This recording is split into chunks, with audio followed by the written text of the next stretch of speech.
107 WMOM, Pentwater, Ludington, Brethren, and all of West Michigan. It's 8 o'clock. Good morning and welcome to Leading West Michigan, a show about success and featuring local leaders and people in local business. And now here's your host, Ryan Howe. Good morning, West Michigan. We have a great show for you today. I'm Ryan Howe. I'm a business coach who helps organizations grow. I help companies like Matthew 6 Construction, Larson's Landscaping, Safe Harbor Credit Union, and Lake Michigan Senior Living with every aspect of their company. Why wait? Start your business transformation today. Follow Summit Business Guides on Facebook, Instagram, YouTube. Connect with me on LinkedIn and learn more at summitbusinessguides.com. Now, this show is all about learning about our guest leadership journey, and joining us today is Ron Bacon, Mason County Commissioner for the 7th District. Is that correct? Correct. Yeah, good morning. Good morning, Ron. Good morning. So we got more snow. So there's that. So anybody that's listening down in our warmer areas down in Florida, don't come up too quick. The snow's still here. So before we get into this spot, I had to do my duty as a U.S. citizen, did my job over yesterday, and I wrote a check to the U.S. Treasury for my taxes.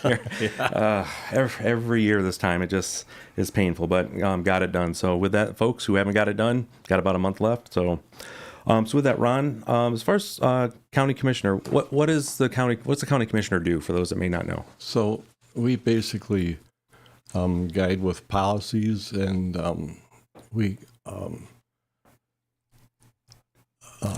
do the budgets for the different departments. The department heads turn in their budgets to us, and then we take it from there and get done what we've got to do. There you go. So it's like, again, basically managing the overall administration thing, Correct. that, and then also staying in top of being in concerns within the county as a whole. So we'll come back and we'll talk more about some of the stuff that's that you're currently working on at the commission and what's coming up. So with that, Ron, where are you from originally? So I've lived in Custer all my life, born and raised there.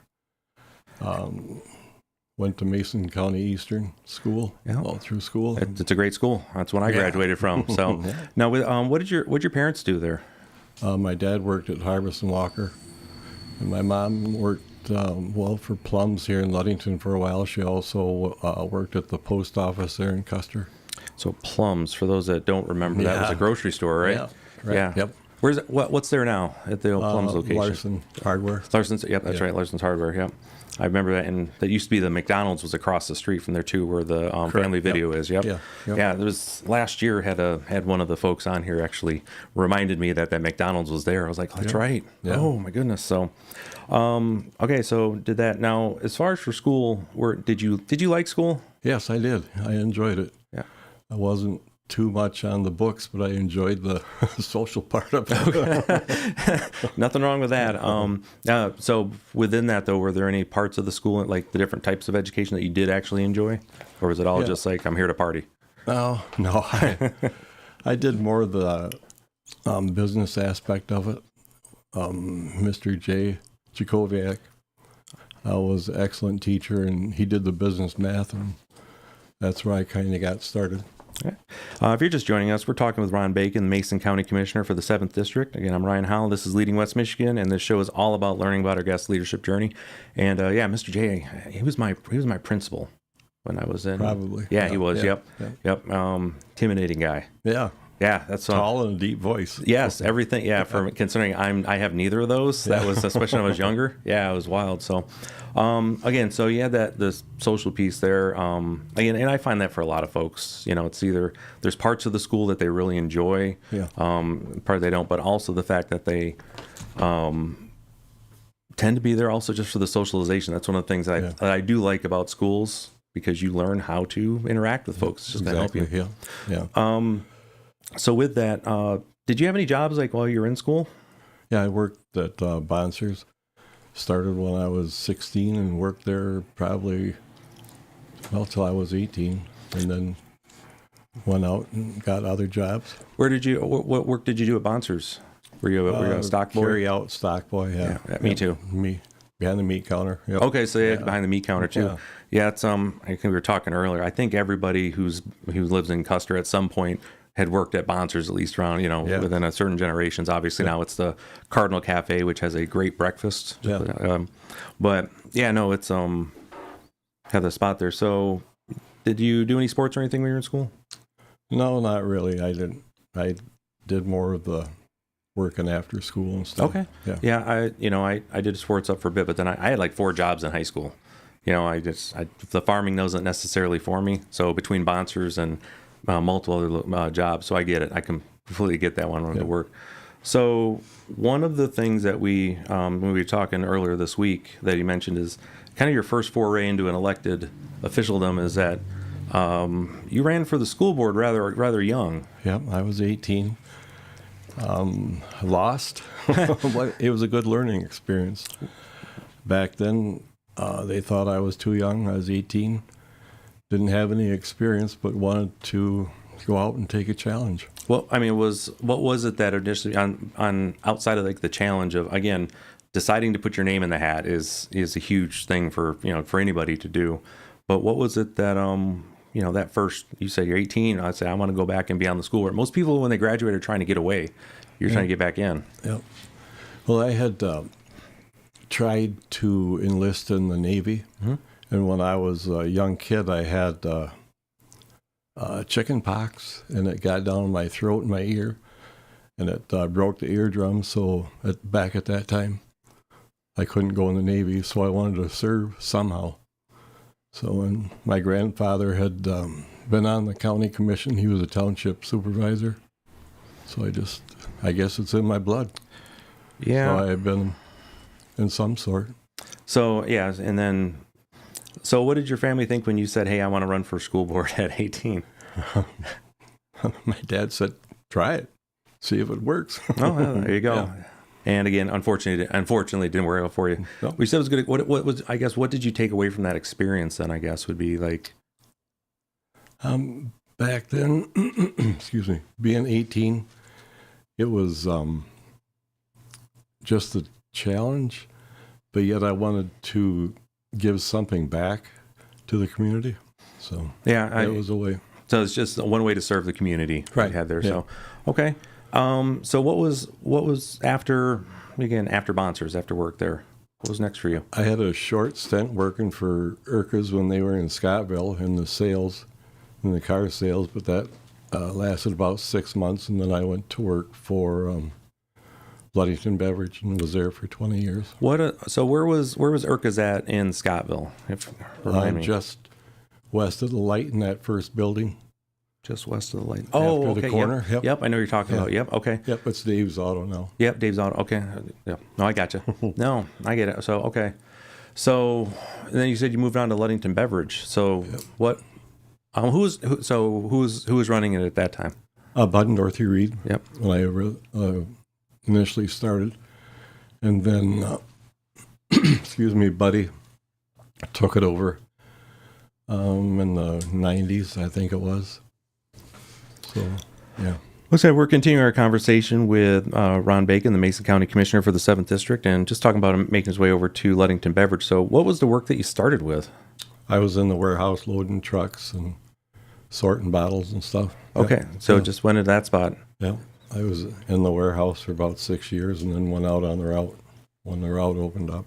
As a driver? Yes. Okay, as a driver. So was that... during that time, I mean, did you have, again, plans? You said you were there for 20 years. Is that, sights on moving up again, that driver's route? Was that kind of when you went in there? I know a lot of folks, when they start, they want to be able to get into that. Was that the plan? Yeah. Yep.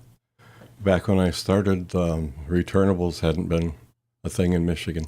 That's right. When did that come into? I think it was in the early 80s. Yeah. Started out a nickel a bottle, nickel a can, and then went to a dime. Yep. And when I mentioned when I had been in the military and I traveled around and said, hey, we have 10 cents over here, everyone always brought up the Seinfeld episode where Kramer was trying to make we were trying to make money. I was laughing about that. I was like, okay, it's a thing. But with that, so when you started as a driver, what was that like for you, again, to go to that spot, basically from, I mean, it's a bit of a jump going from just doing the warehouse, and then now you got to steer around basically the semi. Yep. And there's a lot of work to that. Back then, when we were driver salesmen, it wasn't pre-sell. There's a lot of physical work that goes with that. The people don't realize what a driver delivery person goes through. Yeah, I was a merchandiser for Pepsi when I was in high school, so I got to see kind of the inner workings. It was out of Muskegon is where it was at, but I had the route all the way down to Whitehall is where I'd go back on the weekends as far as merchandising. But but working at the stores where I got to see a lot of the drivers and the stuff they had to do between, and they had sales folks when I was there that were coming ahead of time. But to do that pre-work, that's an awful lot of responsibility to put on basically one individual that works well. Yeah, but I enjoyed it. I think that was my most favorite job. It took me a while to adjust after that. Even that. Why would you say that was your favorite job? I was out and about with people, and after several years on the route, you get to know people, and people, just talking with people, they'll tell you things you don't really need to know, but you end up part of their family. Okay, yeah, I think I can see that again because you basically just got that short window of time here. But what I found, especially I was doing merchandising, I would see an awful lot of the store owners. Obviously they want to know who's in their store touching their product, right? Yeah. But they'd ask questions like how they want to know about you, and vice versa. Yeah. So people got to hear when I mentioned I was joining the Air Force. Every time I came back after that, it was like, hey, I really appreciate you joining the Air Force. Good stuff. So I get that. Where was your route? Did you have multiples or did you just have one standard? I ran over east, everything from Scottville over to 66 up to Marion. I did Reed City. Oh, wow. Everett. Wow. Yep. And that's, how many times a week is that route being driven for you?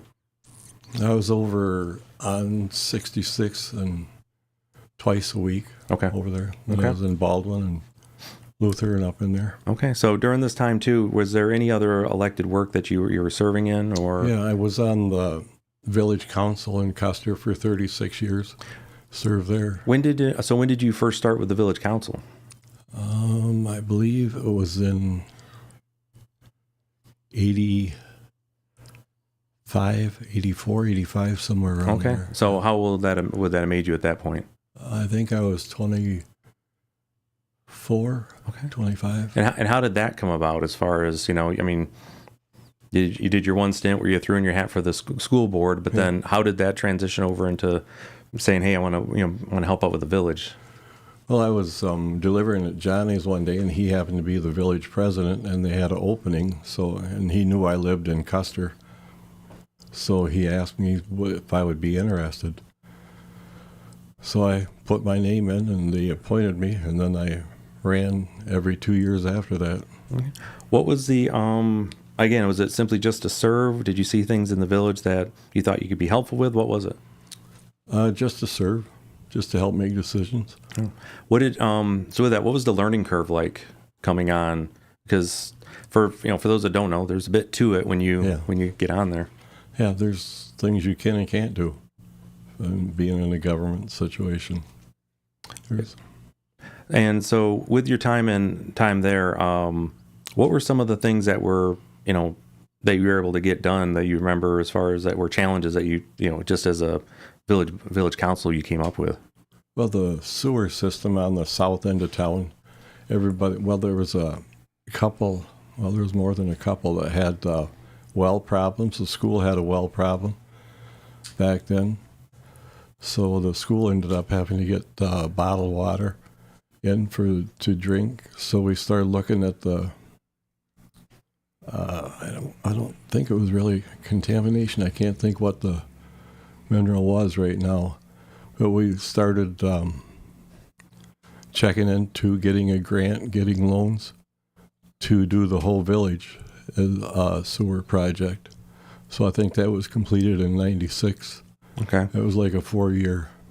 Yeah, I remember when they were tearing stuff up in and around there, and that was that was not a small feat, and to be able to have that as far as it was run. But I lived north of the village there, and we just had to basically get the hookup, basically find a way to get it done. And I think you know how that ended up with me and a shovel, basically figuring that out.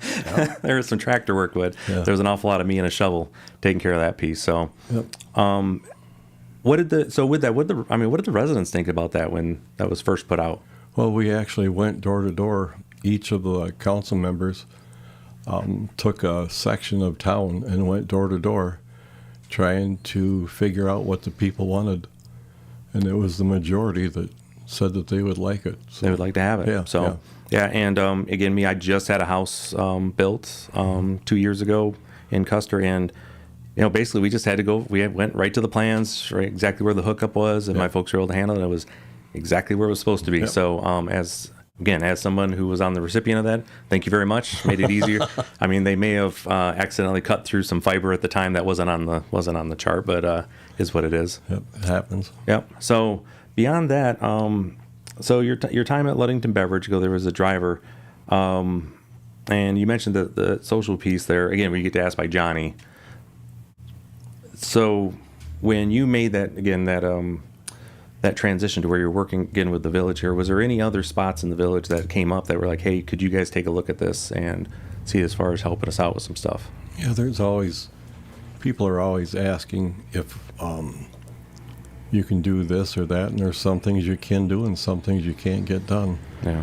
Like there's, I guess, neighborhood disputes. They always wanted the council to step in, and that's not part of the ball game for the council members. Yeah, as someone who's currently on the village council, yes, I understand that piece too. So where you got to have those folks come up. So, but yeah, so again, with your time with Ludington Beverage there, what was it? What were some of the changes that you saw that within, within the village, but also within the county, you saw that basically kept you at work, basically involved with the village council, where you said, hey, I need to continue being here. It's just serving, trying to help out, trying to keep a level head and keep things moving forward in the village. Okay. Yeah, and it's real important, especially again in a village of that size where we've got to have stability is definitely important for that area there. And again, there was an awful lot of change going on during your time as well, because there's been, as far as I would say, necessarily job transfers out of here, some of the larger businesses that you worked at, where we had folks that worked there that were in the village, and those jobs unfortunately went away. And that impact. So, well, good. Well, like I say, we're getting close to our first break here, and again, the call to serve and your actions, the times that you had here have been. Again, when you mentioned the school board stuff, it's kind of funny because for me, I didn't necessarily have plans on running for the school board, but Ed Miller showed up at my house when I moved here. It's like, hey, would you be willing to come and serve here? So it's kind of very similar, where what you had with Johnny there, and I get my time in the military. But I think there's those individuals that are just called to serve and want to do it, and if someone asks, then that's what you're going to do. So, all right, so we're getting ready to head into our first break here. When we get back, we will continue our conversation with Ron Bacon, the commissioner for 7th District here in Mason County.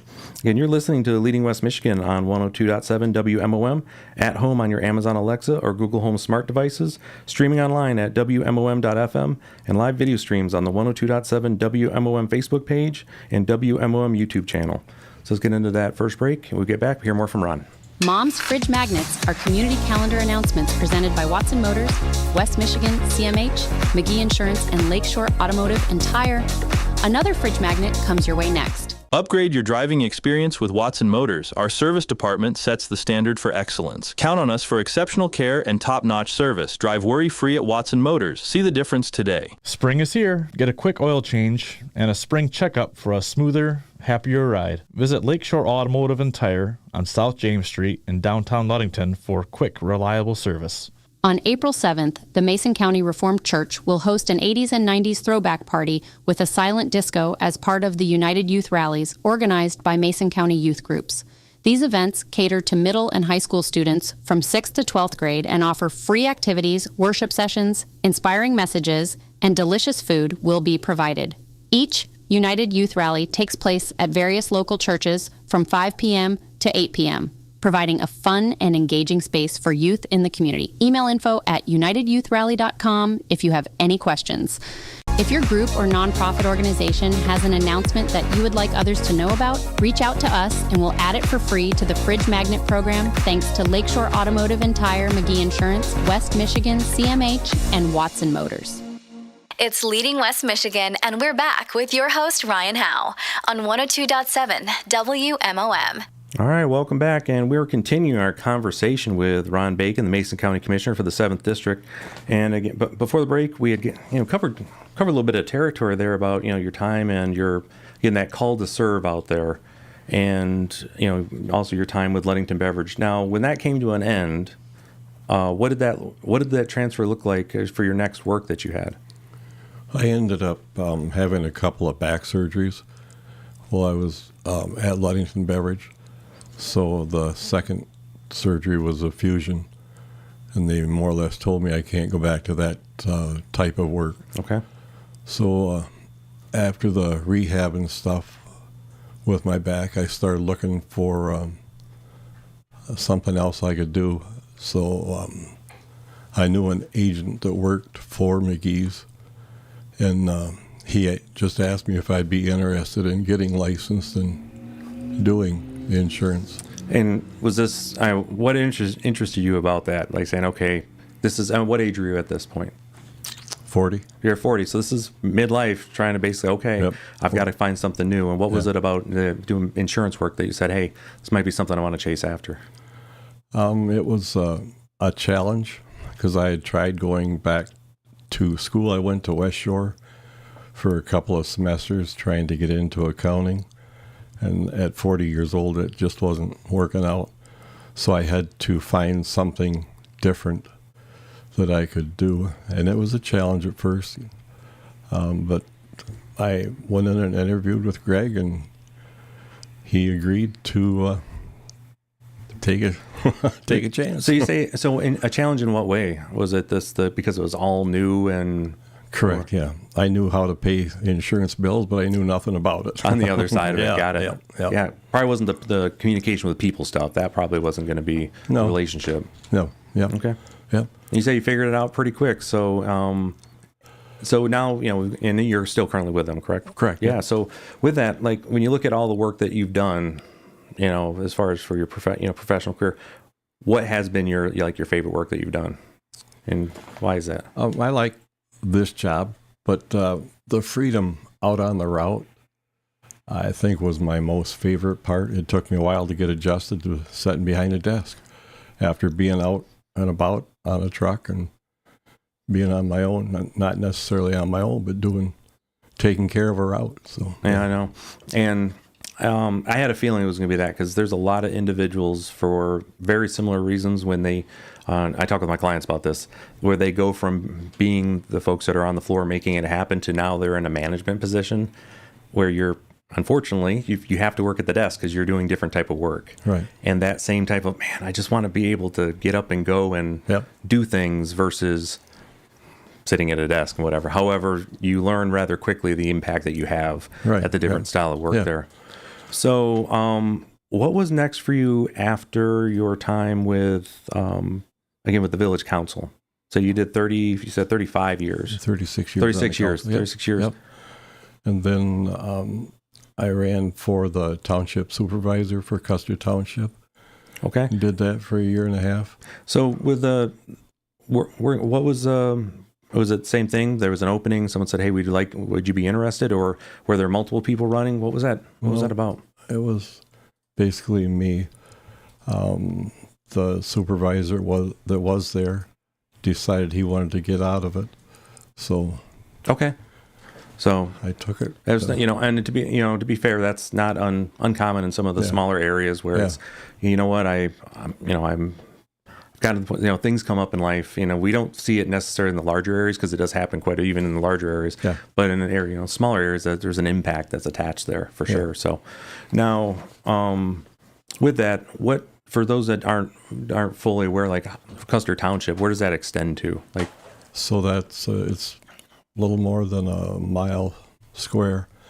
So it runs from like the VFW to the Weldon Creek, and then from about a block north of on Custer Road, Mm-hmm.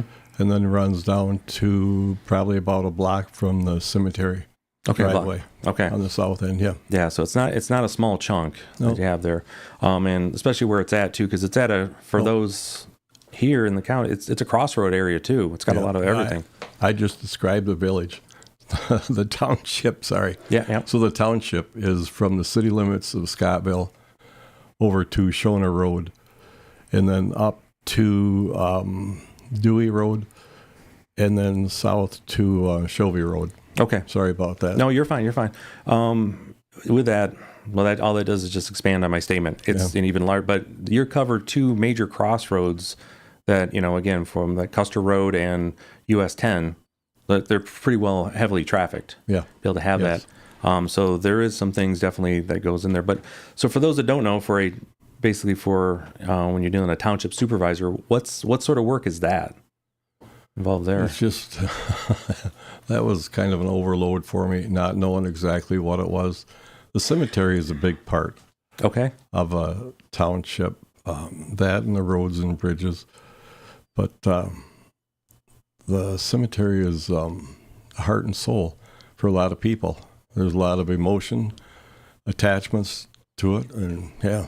So the township manages as far as the management of the cemetery is what you're saying? Correct, yeah. Okay, so everything that's comings and goings has to be coordinated through there. Yep, yep. Okay, so that's a big piece to manage there as well, along with the roads as well, and that's so that's conversations with the road commission too. Correct. How that's got to go. And from whatever I've heard, road commission's usually pretty good about working with folks to get things done. Yeah, yeah. So during your time there, again, it was very short. Yeah. What sort of things came up for you? That you worked the through? bridge, just south of town there, was going to be redone. So there was that for working around for the putting traffic around, working with the contractors and the road commission to get traffic rerouted. Okay. Oh, so that was the Custer Bridge when that Yep. was done. Okay. What project was that?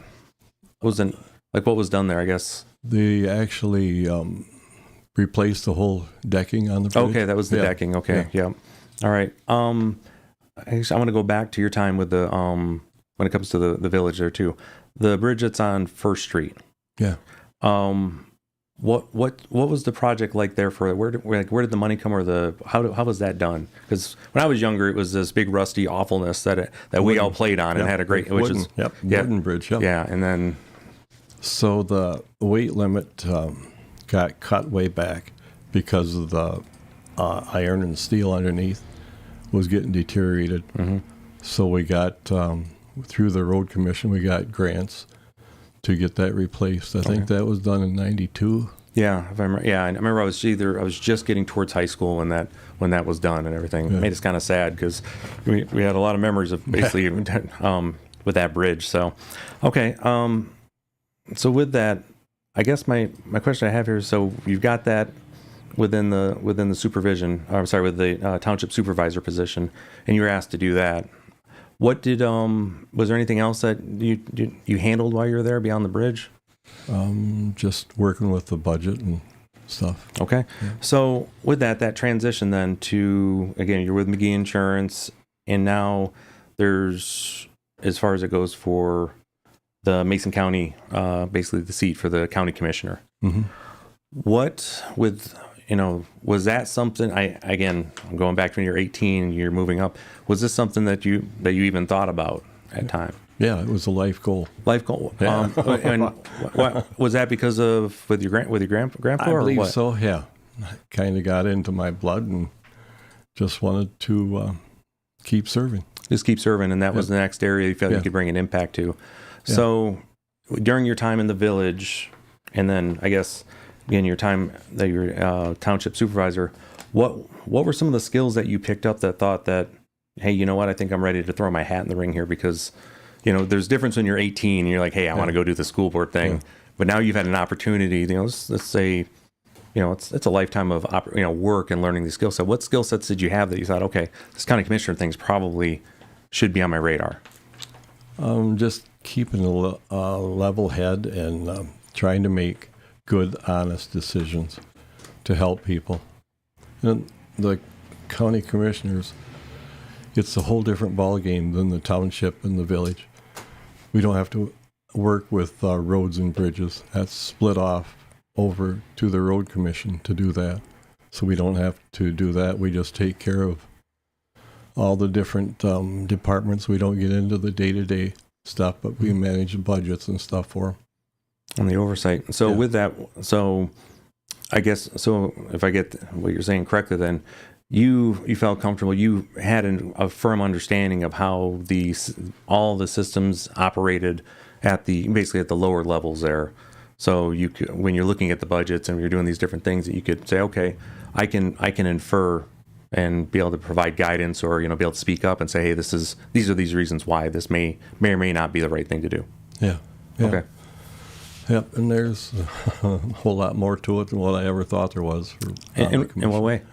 Well, you end up serving on, not end up, but it's part of the county commission. You serve on several other boards to make decisions and stuff.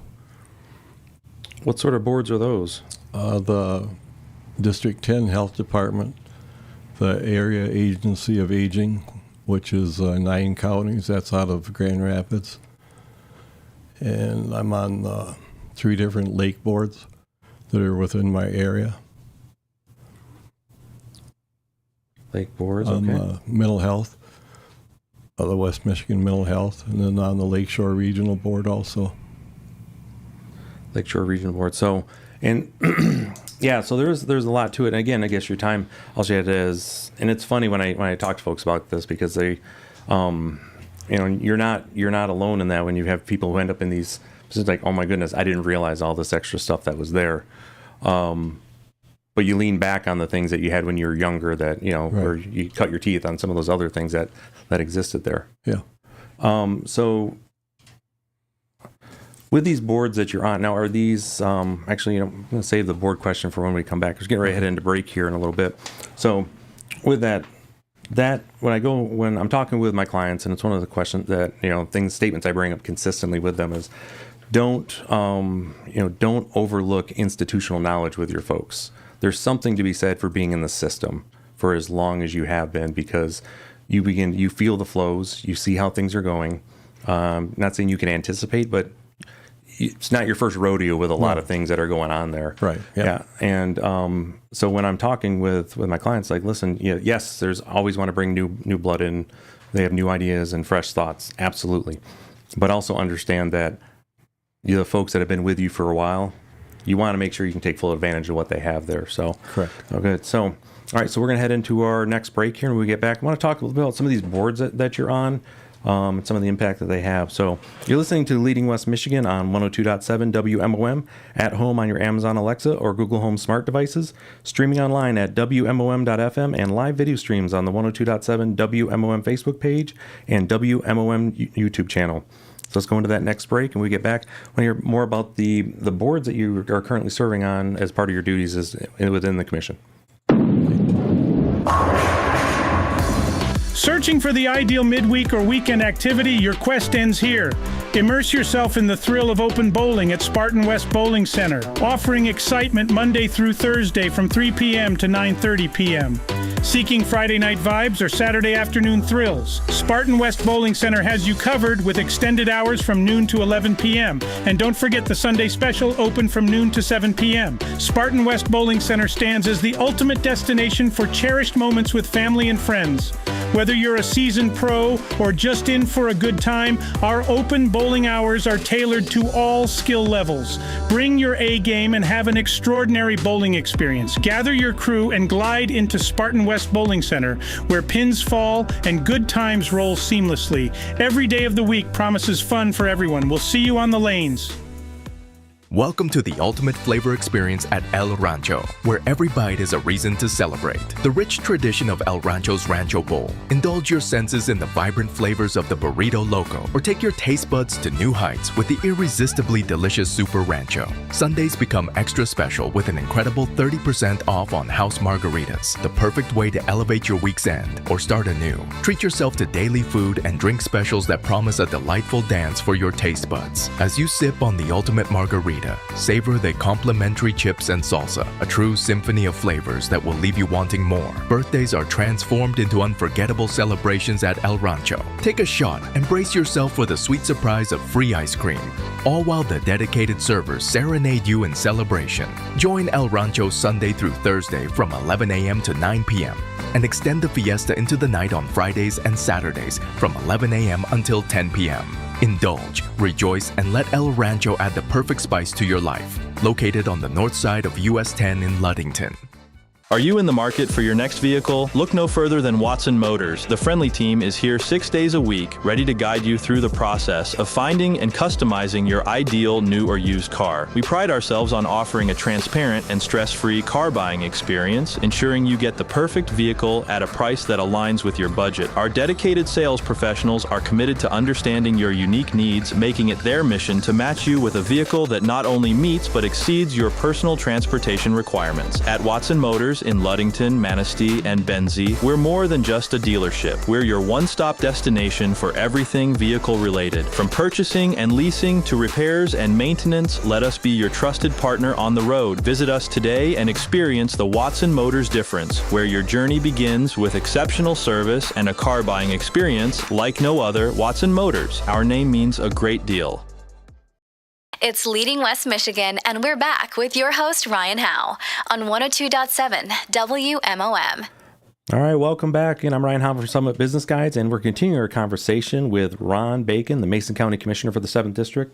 And before the break, we kind of talked about some of the boards that you're on, and definitely interested here. So with District 10, what again, with the health department piece there, what is your board responsibility with that as far as for the commission? It's basically the finances. Just to the finance? Yep, we don't get into the day-to-day.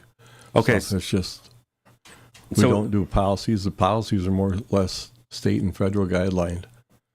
So we take care of the local finance part of it. Okay, so basically as far as for that cash flow that's coming in, basically, and seeing how it's being, not saying managing how it's being managed, but to see how effectively it's being used. Correct. Yep. Just for that oversight piece. Okay. All right. So the Area Agency of Aging, what is that? That or for aging, I should say. They do all kinds of different services for the elderly, but like, it's not just the elderly, because there's other people that have misfortunes, strokes and stuff when they're younger. They're still with the Medicare and Medicaid. They have needs. And the AAA is there to help supply those needs. Okay. So with that, for the board oversight in this case, is that the same thing for financial that you're there as well? Correct. Right. And distribution. Yep. So do you have, I guess for the commission, you have responsibility for distribution of funds or just making sure that they're utilizing the funds that have been distributed this way? Is it right. Yep. Same thing? Yep. Okay. Yeah. I happen to be the treasurer of that organization. Okay. So you're the treasurer and another officer on a board. Look at that. Okay. So question I have for you then is, so where do they have I want to say the largest impact, but where would people see them the most in the area? That's the senior centers. At the senior centers? Yeah. So that's where that There's flows different to. services that are provided there. Okay. Yeah. Okay. That's what I thought. I just wasn't 100% sure there. So, okay. Now you mentioned again, it says 3 different lake boards. Okay. Lake boards. What's a lake board? They take care of a lot of the lakes the smaller lakes have been overcome with weeds. So they form boards to take care of the weeds in the lakes. Okay. So which lakes are you on the board for? Round Lake, Thunder. Well, I'm on Thunder Lake, so okay. Yeah, maybe I have to talk to you about some stuff after the show. So okay. Fort Lake, sorry. Fort Lake, that's fine. Yep. Okay, and Yeah, that lake region is getting more and more popular. So I can see where that would definitely be a thing. So is that something that the commission has, or is that a board that... That's a separate board. Okay, so that has no... That's just the lake board. Okay. That does that, yeah. So I guess my question is, so that's not part of your duties per se, is onto the commission, where you guys have a seat? I have a seat on those boards because they're in my area. Because they're in your district. Got Correct. it. Because they're under the district work. Yep. Got it. Makes perfect sense there. Okay. And that's something absolutely, as those are more and more popular, and for a lot of folks in the area may not know, but that area of Fountain and Sheridan, that Sheridan over there, quite a few of those are summer homes for folks that come up Correct. here, Yeah. so our infrastructure gets pushed to the limit pretty quick out there. Yeah. Absolutely. So, all right. And then West Michigan mental, as far as the mental health side of this, where's which agencies are that, or what is? That's over over by the hospital, over in there. Okay. And it's basically the same thing. It's just oversight of the money and stuff. Oversight of the money, and nothing with the day-to-day. Nothing with the day-to-day. Now your time there specifically on those boards, that's one of the things I've also found, and that's, again, this is more of a call out to folks out there as well. Obviously within your work, you've got to be for some of them, but we're in need of some more folks to step up and, raise their hand to be on boards. And, you've been on quite a few over time. I guess, what would be the one piece of advice for folks that you would have that are, obviously you're on boards, for those who may be a little bit nervous about, or who have considered it or haven't considered it, but might want to do it in the future? If there's a need for it, there's a need for the citizens to step up and help. It's just like the employers. Everybody's crying for help. So, yeah. Yep. So there's always a need. All the boards are changing. People get sick or whatever. Yeah. So I guess when someone's new to a board, what should they expect that experience with other board members and stuff like? They actually, all the boards have an orientation program to put the people through. Okay. So everybody listening out there, if there's boards that you are considering, would like to be on, or if there's something you have a passion about, right? You can ask, you can ask around, you can actually get a hold of the organization, say, hey, I'm interested to possibly be on your board. What does that look like for me to be on there? Right. I think you'd be surprised by the number of boards that be like, hey, come on in, let's talk for a little minute and see what you have there. Yeah, and the county commission actually appoints a lot of those board members. So once a year, there's a list in the paper about the end of December that goes into the paper and on the radio stations and stuff, asking for people to sign up. And I've been on the mental health board before I was a county commissioner because I put my name in. Because they had asked. Yeah. So what does that process look like for, again, because they're appointments? Mm-hmm. What's that process look like? Is it as far as people submitting an application? What's that look like? Yep. It's just putting their name in, some of the qualifications that they've got to serve on the board. And then once a year we appoint them. And they're usually 2, 3, or 4-year terms. Okay. I'm assuming there's maybe an interview process or something with that too, or? No. Well, I mean, they can come to the meetings, but the appointments are going to be made at. Okay. So, again, something for folks to keep an eye on out there as well. So, now, one thing that, again, I've mentioned before, I'm a bit of a homer for that side of the county that they have over there. And, one thing that I've seen there's actually been, since I've been back, folks do ask me about how things are going on out there, basically on that side of the county, more than they ever have in the past. Yeah. Which again, we're thankful for over there as well. So, one question that I had here about, is there any boards that you haven't been able to serve on that you wanted to be on? No, I don't. Not off the top of my head, no. Okay. All right. So with that now, with that, you made your run to the county as far as the commissioner. What was that difference like, though? I guess we haven't really parsed that difference between what you were doing at the township level versus up here at the county. The county commission is a whole different ballgame. You don't have the responsibilities of roads and bridges and stuff. It's all, for lack of a better term, purse strings and policies. for the employees. Yeah. Okay, and then, so again, that's a big piece. That gives you more time basically for, again, more conversation, more deliberation, things like that. Is that? Yeah, and that's usually the intent, where you've got the places in, the offices and the people in place to look at those areas and then provide oversight to them, as well. Yep. When folks come to you and they have to, I guess I want to say this here, problems that come up to the commission, they're typically run through as far as those administrative spots first, and then what's that look like if they can't solve something there, if they need a policy update or something? Is that when they come to you, or what's that look like? I'm just trying to think when someone has those type of questions. Like the short-term rentals on the lakes and the river are getting tested, I guess is the best way to put it, where the neighbors don't always agree for the short-term rentals.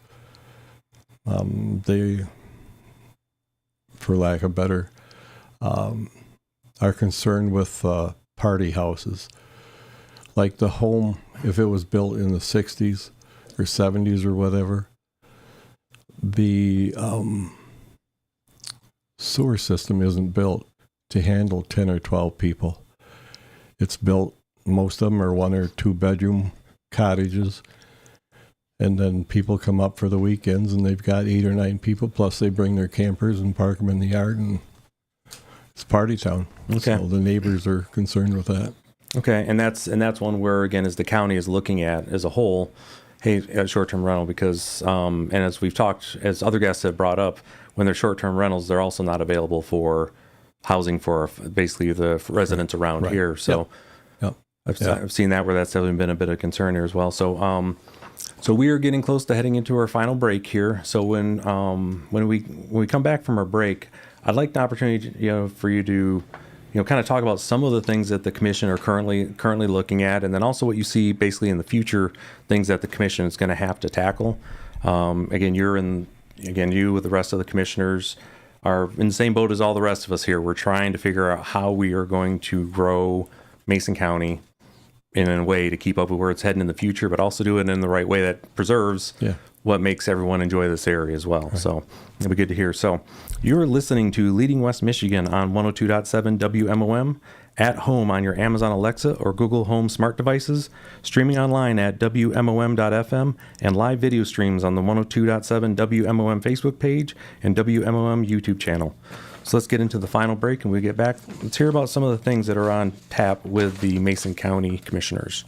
Hey there, students of Benzie, Grand Traverse, Mason, Manistee, Muskegon, and Oceana counties. Have we got news for you? West Shore Bank is rolling out the red carpet of opportunity just for you. 6 incredible scholarships worth $1,000 each, waiting to find their way into the hands of deserving students like you. Applying is a breeze by visiting westshorebank.com and applying online. Or if you're feeling a bit more old school, grab that pen and paper and mail in your application, along with the required documents. Mark April 12th, 2024 at 11 p.m. on your calendar, because this deadline for applicants is fast approaching. Don't let this chance slip through your fingers. Just imagine the relief of lightening the load on your educational expenses. This scholarship could be the key. And the best part? All applicants will receive that golden email in May, revealing the status of their applications. The thrill of victory awaits. So if you're a student in Mason, Manistee, Benzie, Oceana, or Grand Traverse counties, this is your moment to shine. Seize this chance. Make your educational dreams a reality and let West Shore Bank invest in your future. Member FDIC, Equal Housing Lender. Calling all homeowners ready to kick winter worries to the curb? Get excited with Superior Exteriors, your go-to crew for gutter installations and roof fixes all winter long. No need to stress about leaks and icy surprises. Superior Exteriors uses a cost-effective approach to stop snow melt water from refreezing, ensuring that ice dams and icicles are proactively avoided. Call now at 231-907-2882. That's 231-907-2882. Let Superior Exteriors do all the work so you don't have to. Winter protection made easy with Superior Exteriors, your home's best defense against the chill. It's another way to increase the awareness of your events and happenings. It's Mom's Fridge Magnets, presented by Watson Motors, West Michigan CMH, McGee Insurance, and Lakeshore Automotive and Tire. Another fridge magnet comes your way next. Swift service, unmatched expertise. Watson Motors Service Department is your go-to for top-tier care. Drive hassle-free. Choose Watson Motors for excellence in every detail. Discover the difference with Watson Motors. Have you ever hit a pothole so hard that you apologize to your car? Yeah, we've all been there. Did you know Lakeshore Automotive and Tire can align your vehicle and send you down the road in confidence? With state-of-the-art equipment, we make sure your vehicle is in tip-top shape. So stop by today and let one of our 4 master mechanics take care of you. Manistee Area Public Schools Elementary is coordinating with the Assembly for teachers and parents to provide a dress drive event in preparation for the Daddy, Daughter, and Special Persons Dance. Taking place at Jefferson Elementary on April 9th from 3 p.m. to 6 p.m., the dress collection is underway until April 8th, with drop-off points available at both elementary schools. This initiative aims to offer Lady Mariners the chance to discover the ideal dress for the upcoming dance while encouraging donations of gently used dresses ranging from sizes 3T to 14. It's a great opportunity to declutter closets for a noble cause and contribute to the event's success. If your group or nonprofit organization has an announcement that you would like others to know about, reach out to us and we'll add it for free to the Fridge Magnet program thanks to Lakeshore Automotive and Tire, McGee Insurance, West Michigan, CMH, and Watson Motors. It's Leading West Michigan, and we're back with your host, Ryan Howe, on 102.7 WMOM. All right, welcome back. I'm Ryan Howe, and we're on to the final segment with Ron Bacon, the Mason County Commissioner for the 7th District. And, definitely interested to hear about some of the things that the commission has going, you're currently working on. You see your issues within the county. But I'd like to start with the new administrator that we have. Yeah. Who's the new administrator? Caitlin. She came from Elk Rapids. She was a clerk up there in the Human Resources. Yep. She's a fine young lady. She's going to do well for us. That's great. And the previous administrator had been here for how long? 30 years. 30 years. Yeah. And again, I just want to be clear on this, folks. I've only been back for a couple of years, so just take this with a grain of salt as someone who's still learning. Seemed like individual had it absolutely figured out. And yes. As far as for what within the county to be able to manage things, was a good advocate. Yeah. Okay, good. Yeah. So Caitlin's got everything set up for success. Yes. Yeah. Great. So with that, what are some of the priorities that, we talked about short-term rentals as a thing, and then I guess housing is probably one that's near the top of the list for the county. Yeah. So when we hired Caitlin, Fabian asked to stick around. We asked him to stick around to help train Caitlin in the actual county things that come up. And so with that, we agreed to put $5 million into housing for the residents of Mason County. So with that, what's that look like, I guess, would be my question. What is that? Is that for, is it land bank stuff, or whatever that money go to? There's a land bank also to help revitalize properties. But this money would be set aside for going for low-income housing to put up or buy or refurbish or whatever. But that's our main goal, is to help facilitate and get some housing for them. Okay. Now, with that, we had the housing survey was done, was it last year? I'm trying to remember when the housing survey was the last one we had. But I really started hearing about it last year, where it came up, and we're quite a few hundred units short in the county. Yeah. So that's definitely, every little bit helps there. What are some of the other, what's another issue that you guys are currently looking at and of the public interest there? There's the state is trying to take over the zoning and take the locals out of it, and we're trying to keep our own. So what do you mean as far as like all zoning, or what is it? Especially the solar panels and stuff. So the state's trying to mandate what that's going to be, and we would like some control. I guess once you lose control, it's gone. So. Absolutely. What's the reason the state's looking to? Do you have any? I don't. Nothing in the communication that says why they want to have that? No. Okay.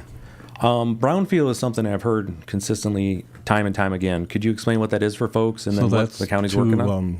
Revitalize the grounds and properties to help people be able to afford to put up new structures or whatever, to revitalize structures for businesses and stuff. So what does brownfield actually mean? Like, I know, because if it's contaminated ground. If it's okay, basic. Yep. Okay, so that's something that's been identified as contaminated ground. Yep. And then so those would be funds that are, again, is that they're applied for? They're applied for. Correct. Okay, and is that something the county has? Do they facilitate grants from the state and the federal? Right. Or? Yep. Yep. Okay, so the county is basically the administrator for brownfield. Correct. Okay, and then the ones looking on through our that. part of it. Yes. Okay, so I guess so would folks have to? Do you know where all brownfield was actually? Does the county actually have a list of this is brownfield and this isn't?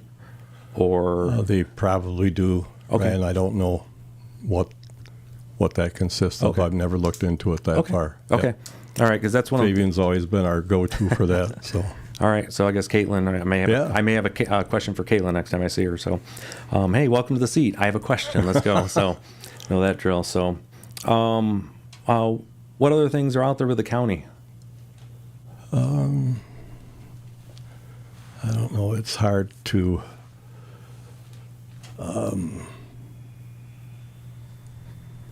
Just trying to keep things moving forward. So one of the things I could bring up, how about the RSOs that we have? As far as we've got the officers that are, okay. And again, with the Mason County Eastern, we have ours that came through. How was that funded? And what were, and I know, and rightfully so, I was on the school board when we were working through all these things as well, too, working out the language. So, but what is an RSO for folks that don't know? And then they're school resource officers, but the county funded that. I think it was for 3 years. We did the sheriff's department did the hiring, and we did the uniforms and the vehicles for them and stuff. Mm-hmm. Yeah. Yep. And again, having them and have you. So with that, as one of the school board members, and I get an update every month from my RSO that I have, Lisinski, and I can say they've made a great impact in our school. The students, we've had 3 come through, and for various reasons they've been promoted and whatnot. And Sheriff Cole's done a great job making sure that we never went without to meet that requirement. But from us at the school board here, and I can't speak for others, we're very thankful that did go through, because the impact that these RSOs are having on the students directly, that daily connection with those deputies is it's amazing. Because when I was younger, we didn't want to be anywhere near the deputies over there because they might hear where our parties are going on. So. Right. Well, society has changed so much. When I was a kid, we had a principal that drove a Harley and had a shotgun on the front of it in the holster. Yeah. Nobody ever thought of taking that gun and shooting anybody. Society was different. Well, when I was, we're going to getting towards the end here, but when I was, I graduated in '97. We kept our hunting rifles in the truck because there's times where when I got a new gun, had to go show and tell. Yeah, it's like, hey, look what I got, and folks that come out, we all looked, it wasn't a thing. So definitely society's changed, and you've seen where that impact has happened for sure. So, but those RSOs have been great. So with that, again, the county commission it's one of those things where if you want to learn more about what happens out there, again, I would just recommend it's the same thing with any of the boards that are. Go to one of the meetings. Right. And you can see. Open to the public. Open to the public, absolutely. Yeah. And just learn about what it is county commissioners are working on. Are your working days, those are at the courthouse, correct? Or you have meetings are at the airport. Okay, at the airport. Yeah. And then there's other times just to hear what they're doing. Everything's wide open. You can get the minutes at any time. So, but with that, that's about all the time that we have for today. All right. Again, thanks for having me. No, Ron, it's been absolutely great. Again, as I mentioned, I was talking with my mom, Deb. She's always listening. That I was 6, 7, 8 years old going with my dad to village council meetings. And you guys are there, and it's just so I got an introduction to the way that boards work from a very young age, and it's not an easy thing to do. So anybody who steps up and is on a board, let alone multiples, thank you for what you're doing. Yeah. Much better for having you. No worries. Again, and I also want to thank you for coming in and sharing your journey here. I do understand that, we tend to be a little more private on that side of the house here, on that side of the county. So thank you very much for coming. It's definitely appreciated. Again, for those of you who aren't following Summit Business Guides on Facebook, Instagram, and YouTube, you are missing out on a lot of information I share with my clients. I'm easy to find. Just search for Summit Business Guides and click that subscribe button. You'll be glad you did. Also, be sure to connect with me personally on LinkedIn. And if you'd like to connect for a deeper conversation about how I might be able to help you, send me a note at ryan@summitbusinessguides.com. Now, I'm always looking for new leaders to have on this program and giving them an impact to share their stories. If you know a leader making an impact, go to summitbusinessguides.com/leadingwestmichigan and submit their name for consideration. Join me next week when Lena Bluestein, the Executive Director for Blue Hat Ministry, joins me to discuss her journey to becoming a West Michigan leader.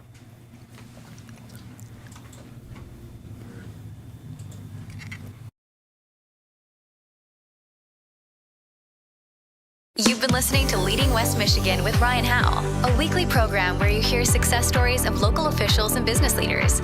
Join us next week for more of Leading West Michigan right here on 102.7 WMOM. Thanks for making us number one.